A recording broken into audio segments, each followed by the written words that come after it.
there comes a moment in life, of every life, where we are called to awaken, not by comfort, yet by truth. For some, it occurs out of a curiosity, a longing that they feel they belong. For others, it comes through pain, through grief, through a life event that has shaken you to your core and has led you to discover who you really are. For me, it happened with both. Through grief, through loss.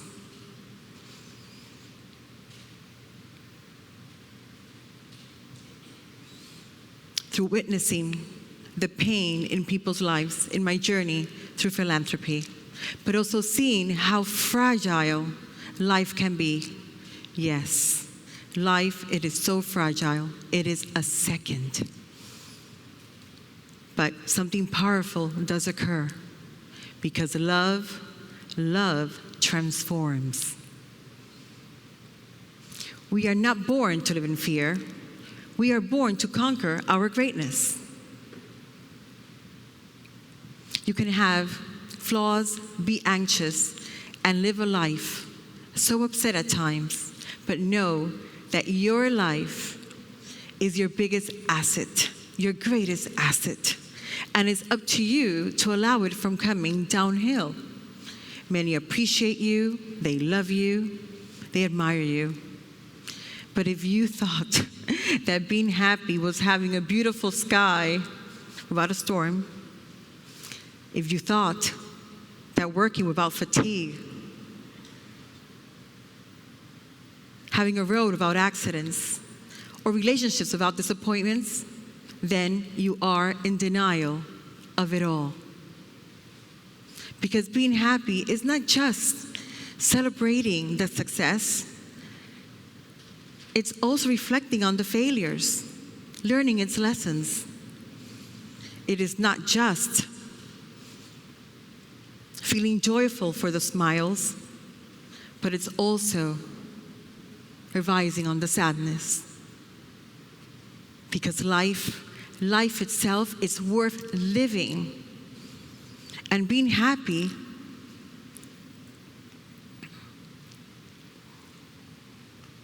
it is not a destiny. It's an achievement for those who manage to travel within themselves, living in gratitude for the miracle called life. Now, let me ask you something. How many of you have ever thought that you're living a life where there's something that just doesn't feel right? It keeps on questioning you. Raise your hand if you feel that your life is worth more. Raise your hand if you feel that the life that you're living today, it's still not the life you want to create for yourself.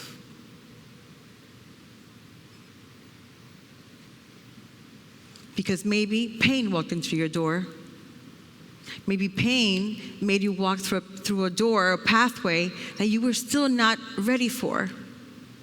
Or maybe, just maybe, that whisper that you feel within you is allowing you the access for you to open up your heart and see that there is more for you in this life. I know that moment. Because transformation rarely begins with comfort. It begins with awakening. Over the years, throughout healing, walking on the paths I have walked through my philanthropy, being healed while I was healing others, I discovered something so simple, yet so powerful and profound. And it's a transformation does not happen randomly. It follows a path. It follows a sacred sequence. See, be, give. You see, you be, and you give. First, we see the truth of who we really are. We question the beliefs that shaped us. we begin to understand the fear that controls us. And we must see the truth of who we truly are. Then we be. We choose who we are becoming. We rewrite the narratives of our lives. And we must have the courage to reinvent ourselves and step into our highest identity. And finally, we give. Because true fulfillment does not come from success alone. It comes from impact. Because the purpose of being powerful is not status, it is service. This is an invitation to awaken to your greatness, to step into your higher self, and to create a life that elevates others, because your life, your story does not end with you. Your story was meant to inspire. We were born not to fear. We were born to conquer our greatness. See, be, give. Thank you.